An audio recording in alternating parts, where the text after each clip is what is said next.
All right. Welcome, welcome. Happy Monday. Welcome back to This Week in Monday. This Week in Money with your host, me, yours truly, Jose Gonzalez, aka Mr. Wealth Mindset. And tonight we're going to be talking about this new Fednow app that the government is about to release. It's been in works for a few years, but it's officially rolling out 2023.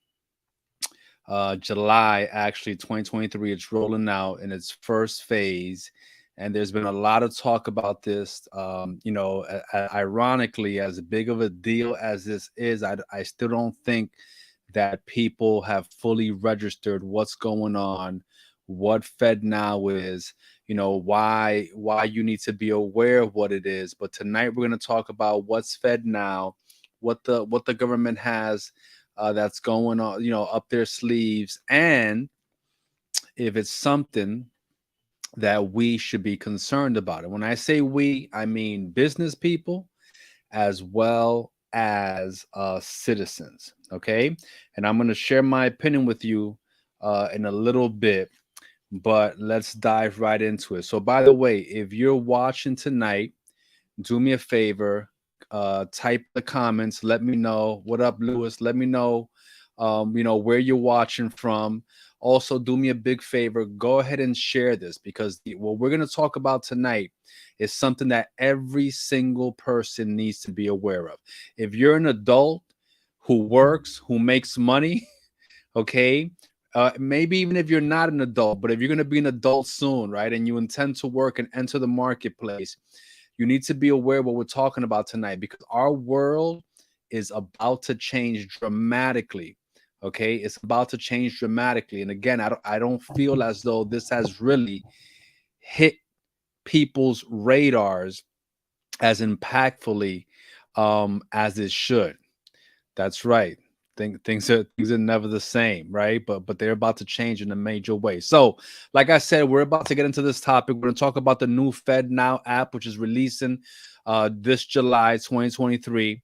What it means, what it's about, what the government is saying about it, what you should know about it, and if it's something that we as citizens need to be concerned about.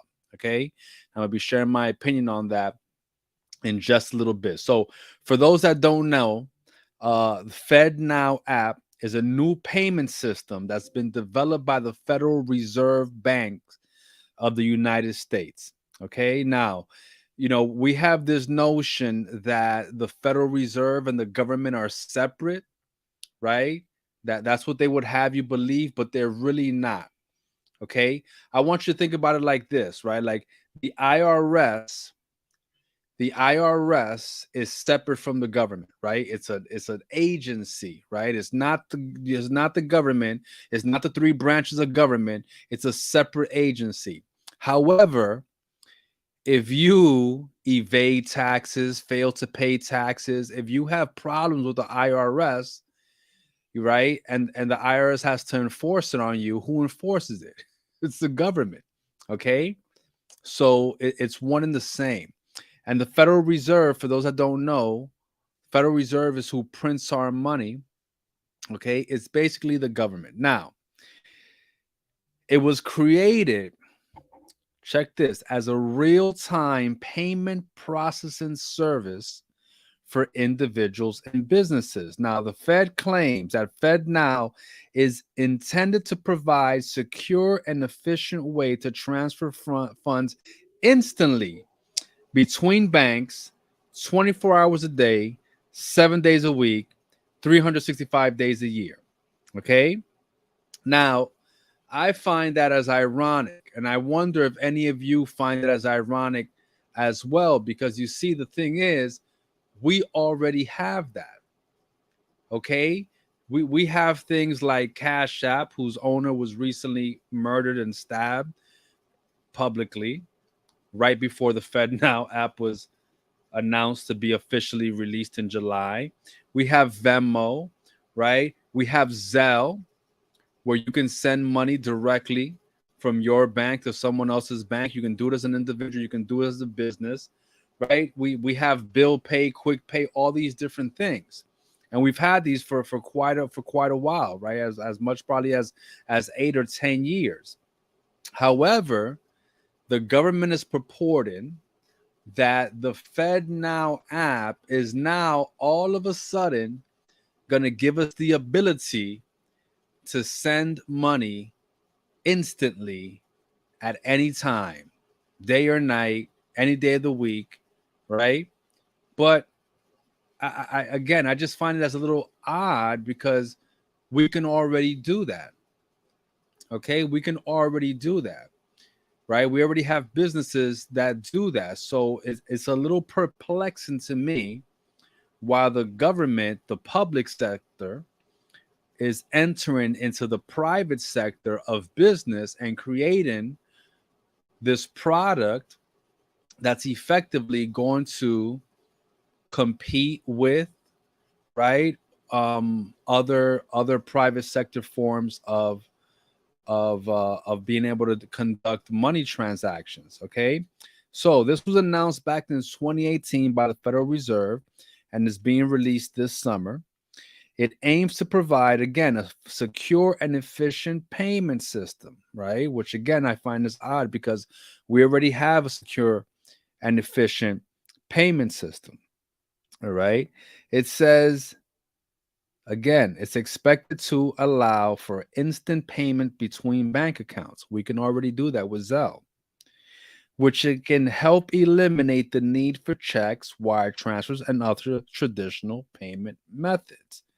Again, we can already do all of these things. We've been able to do these things for quite a while on the market. Now, this, what a lot of people don't, a lot of people also have the question now, is FedNow a central bank digital currency?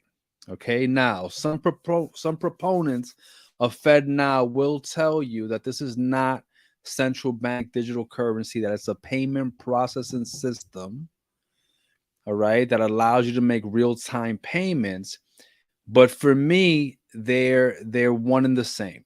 Okay, this is the evolution, our version of central bank currencies. Now, in the last 10 years, about over 140 countries, basically 95% of the global GDP, all right, most of the countries in the world have been testing, planning for the launch of a central bank digital currency. Some countries already have it in effect. Okay, China has a central bank digital currency. Japan is said to be rolling over their yen into a central bank digital currency. England, UK is testing something right now. Australia and UK have kind of implemented similar systems, although they're not fully calling that yet. All right. But for me, and I'm gonna get into my opinion on this, and I'm curious to know what you guys think. So if you're watching this live or you're watching this on replay, comment below. Let me know what your thoughts are on this. But I just find it, very, very curious. Okay, they claim that this is not going to be used as a surveillance tool. Okay, but it's just a matter of time before government agencies find a justifiable reason to need to be able to look into it. So what the FedNow app is going to allow us to do is going to allow the government to go to digital currency, right? They want to do away with paper money, and it's going to allow it to have full disclosure of all of your transactions. Okay, it's going to allow it to have full disclosure of all of your transactions. Think about that for a second. Okay, so this means that if you came across it, seeing, tracking transaction, absolutely. Remember, this is in the infancy stage, so there's only so much information that they're going to share with you. And I really encourage everybody to start researching this aggressively. If you go to fednow.org, the government site that kind of has a 3-minute video that explains it, and it kind of highlights exactly what I'm telling you. They make it a slightly something that should be simple, slightly more complicated, which strikes me as puzzling, because when it comes to money, right? When people are trying to be too complicated, it's almost as though they're trying to pull the wool over your eyes. But this is going to eliminate your privacy in terms of how you transact. So right now, if I send Lewis, for example, some money on Cash App, the government doesn't have that information, right? Because Cash App is a private company, Venmo is a private company.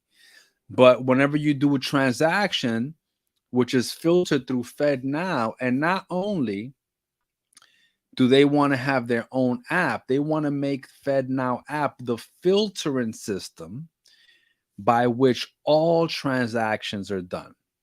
So even if you're using a third party app like a Cash App, like a Venmo, to send people money, it would still have to go through the FedNow app. So talking about tracking transactions, what would be the purpose, right? What's the purpose of what I do on Cash App, what I do on Venmo, what I do on Zelle? What's the purpose of that going through the Federal Reserve, okay, through the government? So, for me, I personally I find it suspicious, okay? But, the reason that this is important to discuss is because the bottom line is that whether we like it or not, central bank digital currencies are coming. They are coming, okay? On a global scale, here in America, they are coming. All right. So, the conversation that I really want to have is for us to start thinking about, why is this happening? Okay. Why is this happening? And what can you do? What can you do, to kind of circumnavigate this conversation? I mean, think about a world where every single dollar that you spend, the government is aware of. Okay. Now, I'm not a proponent of a lot of things that go on in our society, right? I don't use illegal drugs. I don't use any drugs, right? But imagine for those people that do, okay? Now, some people might think it's a good thing. I'm not here to cast judgment or aspersions, right? Nay or yay. I'm just talking about this. For people who, who do use illicit drugs, right? Those days of of buying things with cash are over. All right. All of your transactions are going to be digitized. So we can look at one side of the coin and say, hey, that's good. All right. But we can look at another side of the coin and say, listen, do I really want the government knowing everything that I buy? Let's take illegal drugs out of the picture for a second. Okay. Do you really want the government knowing everything that you buy? Okay, because you see, when you have cash, even though cash is worthless, it's debt, it's credit, it's fake, right? But when you have cash, you're able to maneuver, you're able to go places, you're able to, to go to a restaurant, you're able to buy, a gift for someone. You're able to do things without transactions. I mean, like, I even think about all the rappers and all the people that's going to strip clubs. And again, I don't frequent strip clubs, right? Nor am I a proponent of them. But but you're not going to be able to tip a stripper, okay, without the government knowing. You're not going to be able to do anything without the government knowing. Okay, this Orwellian big government, big brother, 1984, that George Orwell was predicting. Okay, so again, I'm not a proponent of people doing illicit things with money, but do you want the government to be able to be aware of every single purchase that you have? Now, There's other ways, right? Once your money becomes digital and the government has control of it, right? Let's talk about some of the potential cons of this. Okay, let's talk about some of the potential cons of this. All right, because we've already seen some of these things happen in China where they have a digital currency. Okay, and not last year. I think it was in 2021, but there was, there was a huge protest. Now, China's a different government, it's a different country. They get down different than we do in America. Okay. But there was some big protest that was going to be held at a particular location. And citizens of China, had to commute there using the train, the rail system. Well, they deactivated people's accounts when they were trying to buy tickets to take the train. Okay? So think about that for a second. Think about if wanna do something or buy something, okay? And then the government is like, nope, we're not allowing that. All right. Now you saw what happened during 2020, right? When the government shut down and people were sent home and there was these mandates. There was these mandates for vaccinations in lots of markets. Now I used to live in New York. I moved out right before this happened, right before the world and the country shut down. But New York was crazy, right? I used to work in the restaurant industry, and everybody in the restaurant industry and in many different industries had to get vaccinated to work. Okay, now I no longer lived in New York at the time, but I just think about what I would have done if I would have still been living there. Okay, and so again, imagine if down the line, and again, I'm just creating these different hypotheses. But the thing about it is that if you just look at what's happened over the last few years, we can't say that none of these things can happen. Okay? We cannot say that none of these things can happen. If a new, and they're predicting this, if a new health crisis breaks out, a new stronger strain of something breaks out, okay, we already seen how divisive this issue has been, where you have people on one side of the fence who say, hey, listen, I'm not putting anything in my body I don't want to. And you have other people who say, oh no, you should be forced to. Okay, well, imagine that the government mandates some type of vaccination, or they mandate something else. Okay, they mandate something else, and if you do not comply, they have the ability to freeze your accounts, to freeze your money. Now, if you're watching this, I'm presuming that you're in a particular tax bracket where you may or may not be able to relate, to what I'm saying.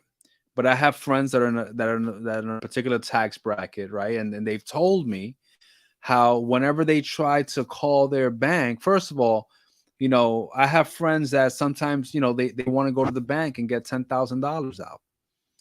They can't do it. The bank discourages it. Well, there's a reason for that. A, they don't have your money. Okay, that's number one. They don't have your money.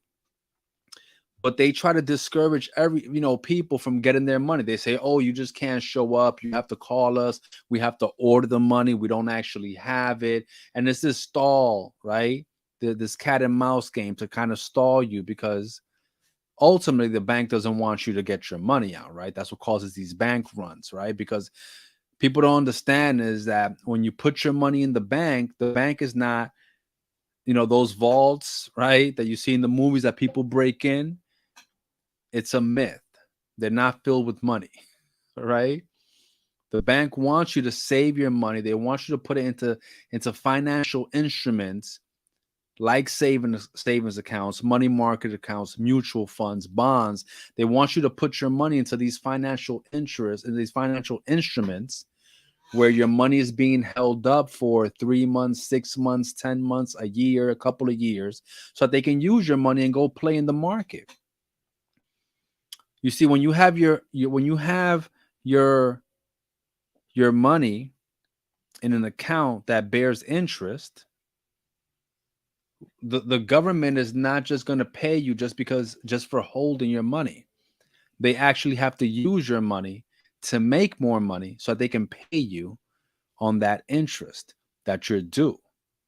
All right. So when you put your money into account, into whatever it is that you're investing your money in, right? When you put in your money in the bank, they don't have your money. It's being used. But now they want to strip that away and simply digitize your money. Okay, so gone are the days of cash and legal tender, and gone. You're not gonna be able to tip your waiter, $20 cash, 30, without the government knowing, right? So I'm concerned about it, but I say that understanding that to a degree, I believe, and I hope I'm wrong, right? I hope I'm wrong, because if I'm wrong, I will be on the front line of this. But I don't believe that there's anything that we can do to stop digital currencies, not just here in the country, in our country, in the USA, but around the world. It's coming. It's already been in place, right? And they're now starting to carry out the system by which this is going to be realized. So again, if you guys are not up on what the Fednow app is, I would encourage you to dig deep into it, to learn more about it, because this is something that's gonna it's gonna be the new the new world order, right? The new American order, if you will. Okay. And again, they're giving these reasons, saying it's gonna help the government monitor money so that it can prevent money laundering and illegal activities like terrorist, finance and things like that. But they already have instruments in place to combat that. All right. They already have instruments in place to combat that. So again, guys, if you're watching this, I want to thank you for your time. I just wanted to have this conversation because this is the world that we live in. This is what's going on. A lot of people are not really aware of what's going on and where we're at with this. But I think people need to be aware, right? And it's my opinion, right? Just my opinion, that unfortunately most citizens are going to be in favor of this. All right. And why do I say that? The reason I say that is because people are addicted to instant gratification. Let's take this for example. Think about when someone sends you a Cash App, just as an example, right? A Cash App, a Venmo, whatever. And you want to withdraw those funds and put them into your account. If you notice, it gives you two options. It says, "Hey, you can transfer this into your bank account for free in 1 to 2 or 3 to 5 business days, or for 1% or 2% or 3%, whatever it is, you can pay a fee and you can have it instantly." Think about that for a second. What do most people choose? Okay. And when I say most people, I'm including myself in that. What do most people choose? They say, "Oh, I want my money instantly. I don't want to wait a day or two." Okay. One of my business colleagues, he used to do refereeing for basketball, right? He used to do refereeing for basketball. And so they would pay people. It was something like 20 bucks, $30 a game, right? And you would coach, you would referee games all day, right? They had these tournaments, and you would referee games all day, like 10 games. You're out there all day running back and forth on this court, right? Blowing this whistle. And at the end of the night, right, at the end of the night, the guy who orchestrated it, who got all the referees together, would say to the referees, hey, listen, if you want your money today, I'll pay you 200. But if you're willing to wait until like 3 or 4 days, if you're willing to wait till Tuesday or Wednesday or Thursday, this would be on a Saturday. If you want your money today, I'll give you 200. But if you're willing to wait till Tuesday, Wednesday, or Thursday, I'll pay you 250 or 300, right? Whatever the number is. And what do you think most people would pick? Most people would take their money today. Okay? So they did this work and they're going to leave $50, maybe $100 on the table just because they don't want to wait a couple of days. All right? That's most people's condition, right? People want immediate gratification, right? Because they and the guy that's doing it knows it's Saturday night. People want their money. They just work for it. They don't want to wait. So let me ask you this. If he is willing to pay you an extra 50 or $100 in a few days and you pass up on it, who do you think gets that money? Huh? If the money exists for you to be paid, who do you think gets that money? Okay. So as the government rolls this out and they frame this as though, oh, if there's ever a stimulus check again, because you remember how people were waiting for those stimulus checks, right? People were desperate for that stimulus check to hit, right? They were desperate for it to hit their account so they can go out and spend. Okay. A lot of people don't realize that stimulus that happened, that wasn't for broke people. Broke people got the checks, but that stimulus was for rich companies and corporations, right? Because everyone got that $1,400. Everyone got that weekly check, that monthly check, but they didn't invest it. They didn't learn a new skill. They didn't start a business. They just went out and spent. They went out to steakhouses. They bought clothes, bags, hair, whatever the hell you bought. Okay, so where did that money go? It went right back to the government. It went right back to corporations. Okay, there's some people, and I don't have information about these specifics, but I'm doing my homework. All right, and when I get new info, I'll come back and I'll share it. But there's some people that are arguing. Absolutely, there's some people that are arguing that this not crypto, central bank digital currency is going to allow the government to tax you in real time. And let me tell you right now, we are taxed beyond belief. We are taxed beyond belief. I believe that taxes is one of the biggest reasons, not the only reason, but one of the biggest reasons that the government is doing this. Okay? Now think about this. You go to work, you work a job. Okay? You go to work, you work a job. Your boss pays you a wage. Right? That's called earned income. Your employer pays taxes on that.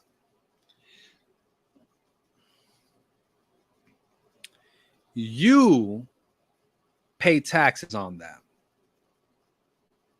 Right? So let's say you go to work. Let's say that you make $1,000 a week at your job, right? Just use round numbers, $25 an hour, 40 hours, make $1,000 a week.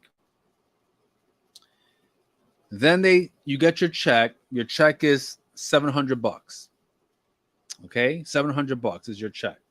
Okay, just to use round numbers here. Maybe it's $650, maybe it's $950. I don't know. I don't know what your tax, what your dependents are. I don't know how you claim, because they even changed how W-4s, I-9s work now.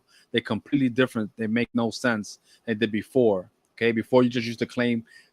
Well, let's not get into that. But let's say that after you get your check, taxes have been taken out, state, federal, all these different things.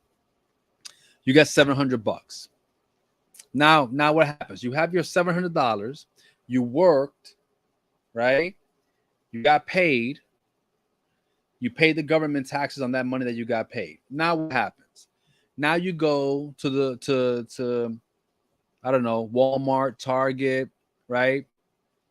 And you're like, oh, I need to buy deodorant.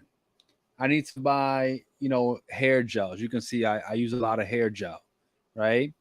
I need to buy whatever you need to buy. Guess what happens when you do that? You pay taxes again. Oh, you want that box of pencils? That's 99 cents. That'll be 107, 106, 104, whatever the tax is where you're at. So you already got your money that you pay taxes on after you worked all week. Then you go purchase something else and you got to pay taxes on that again. Okay. And that's a whole rabbit hole. If you guys want me to dive into taxes, yeah, exactly, my love. Tax on top of being taxed. If you guys want me to dive more into it, maybe we'll talk about that next week. We'll talk about, taxes, but that gets real sticky real quick. Okay. Real sticky real quick. Now, to take it a step further before I get off this tangent, let's say again, you got your $700 and you pay someone to cut your grass.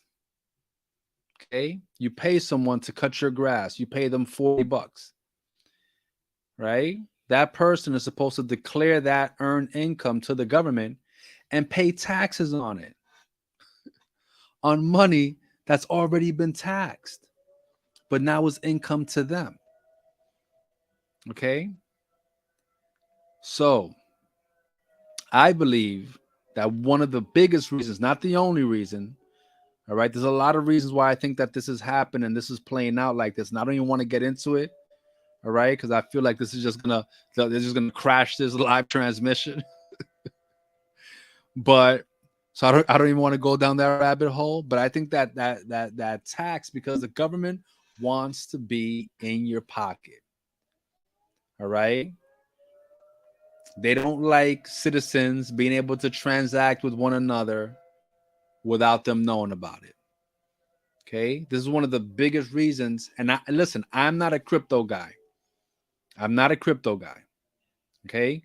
Most of the people that are talking against Fednow are crypto people. Okay. I'm not a crypto guy. But this is one of the reasons that the government does not like crypto, because it's decentralized. They have no control over it. Absolutely no control over it. All right. But with this Fednow app, okay, with the emergence of central bank digital currencies, and listen, I don't care what anyone says, this Fednow app is the beginning of digital currency. Period.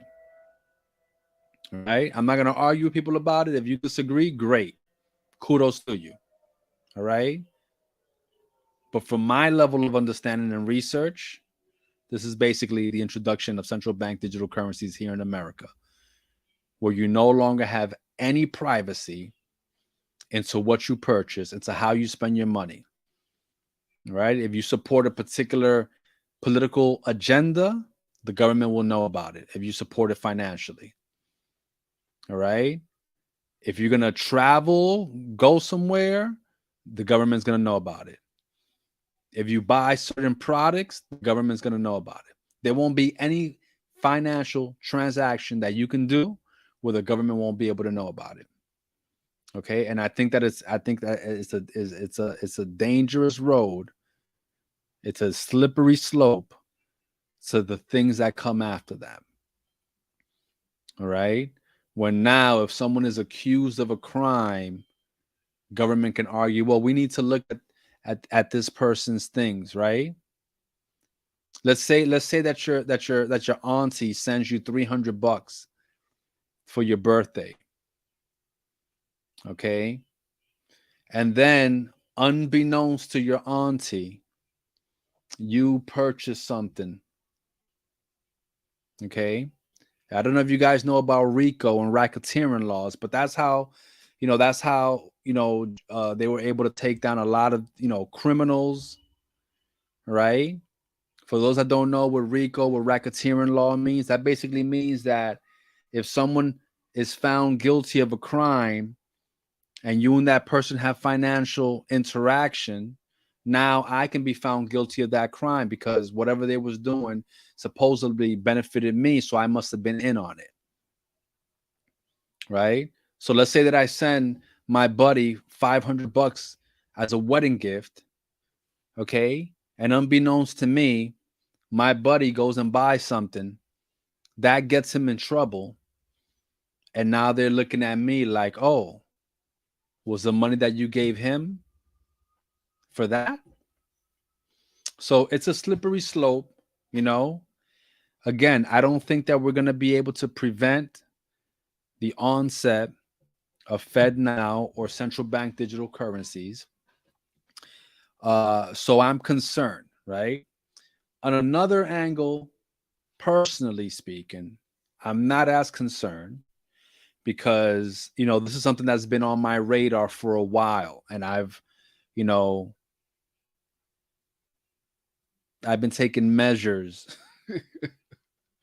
right? I've been taking measures, to protect myself and my family, um, for times like this. Okay. But it pains me because I know people are gonna people are gonna be deeply affected by this. All right, I already know it. People are gonna be deeply affected by it, and what hurts me even more is that some of the people who are gonna champion this, some of the people are gonna be like, "Yeah, it's a good idea. Yeah, I can get my stimulus check right away. I don't gotta wait. I don't gotta wait 2 days. I don't gotta wait a week." Okay, right? Okay.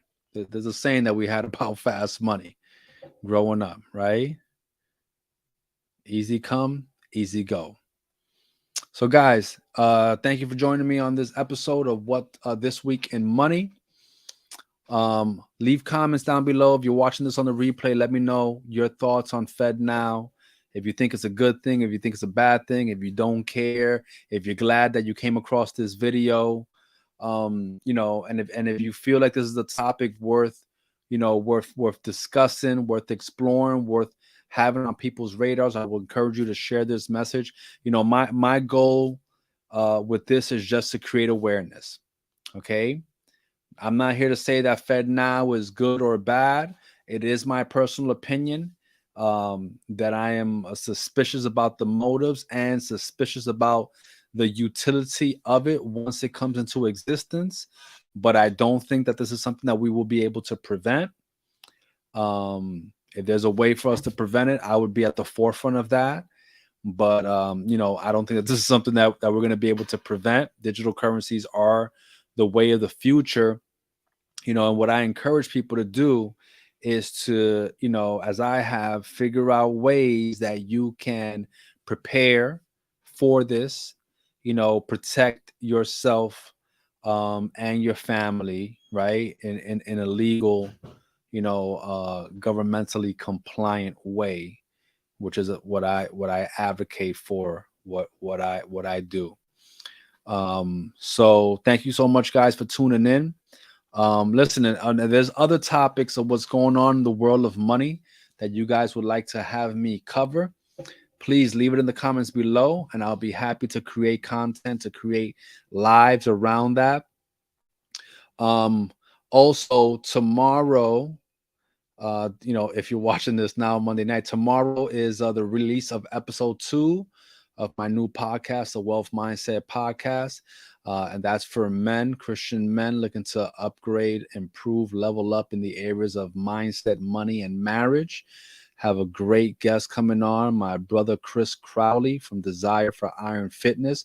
We're going to be talking about his personal transformation, how he went from obese to beast, how he got into the best shape of his life in his 40s, and the importance of health, nutrition, and being fit for men to improve your mindset, money, and marriage. So check out that. It will be out on the YouTube channel right here. If you're watching on YouTube, it'll be on Spotify and Apple Music. I'm registered with the other podcasts, iHeart and all of those things. I'm still figuring out how to do everything right. Been busy with business, especially with everything that's going on right now in the economy. My phone has been off the hook with people looking for me to help them with their money situation. So check out that. Check out episode 2 of the Wealth Mindset Podcast. I appreciate everyone that checked out last week's episode. If you didn't see that, you want to go see it. I had an amazing conversation with Robert Fukui. Him and his wife have an amazing book, Tandem, which delves into the work-life balance for entrepreneurial couples. That was amazing, impactful information. My wife and I were both blessed by that. So if you haven't seen that, I encourage you to check it out. It's on the YouTube channel. It's on Spotify. It's on Apple Podcasts under the Wealth Mindset Podcast. All right, guys. I'll see you back here next Monday, 8 p.m. Eastern Daylight Time. Be blessed. Peace.